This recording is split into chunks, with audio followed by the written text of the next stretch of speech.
CM Revanth Reddy Delhi పర్యటనలో బిజీగా గడుపుతున్నారు. ఈ పర్యటనలో భాగంగా నేడు పలువురు కేంద్ర మంత్రులతో భేటీ కానున్నారు ముఖ్యమంత్రి రేవంత్. కేంద్ర ప్రభుత్వంతో ముడిపడి ఉన్న రాష్ట్ర అభివృద్ధి ప్రాజెక్టులు, బడ్జెట్ కేటాయింపులు, మౌలిక సదుపాయాల కల్పన, విభజన హామీల అమలుపై సంబంధిత కేంద్ర మంత్రులను కలిసి వినతి పత్రాలు సమర్పించనున్నారు. తెలంగాణకు రావాల్సిన నిధులు, అభివృద్ధి పనులకు సంబంధించి సహకారం అందించాలని కేంద్ర మంత్రుల్ని కోరనున్నారు. కాంగ్రెస్ అగ్రనేతలు రాహుల్ గాంధీ, ఏఐసీసీ అధ్యక్షుడు మల్లికార్జున్ ఖర్గేలతో ప్రత్యేకంగా సమావేశం కానున్నారు. రాష్ట్రంలో కాంగ్రెస్ ప్రభుత్వం చేపడుతున్న ముఖ్య పథకాలు, అమలు పురోగతి, పాలనా తీరుపై అధిష్టానానికి ఆయన సమగ్ర నివేదిక అందించనున్నారు.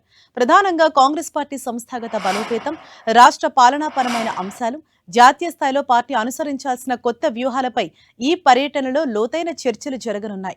గత కొద్ది నెలలుగా పెండింగ్లో ఉన్న జిల్లా కాంగ్రెస్ కమిటీ అధ్యక్షుల నియామకాలపై ఏఐసీసీ పెద్దలతో చర్చించి తుది నిర్ణయం తీసుకునే అవకాశం ఉంది. రాష్ట్ర మంత్రివర్గ విస్తరణ, నామినేటెడ్ పోస్టుల భర్తీ తదితర అంశాలు కూడా అధిష్టానం సమక్షంలో చర్చకు రానున్నట్లు సమాచారం.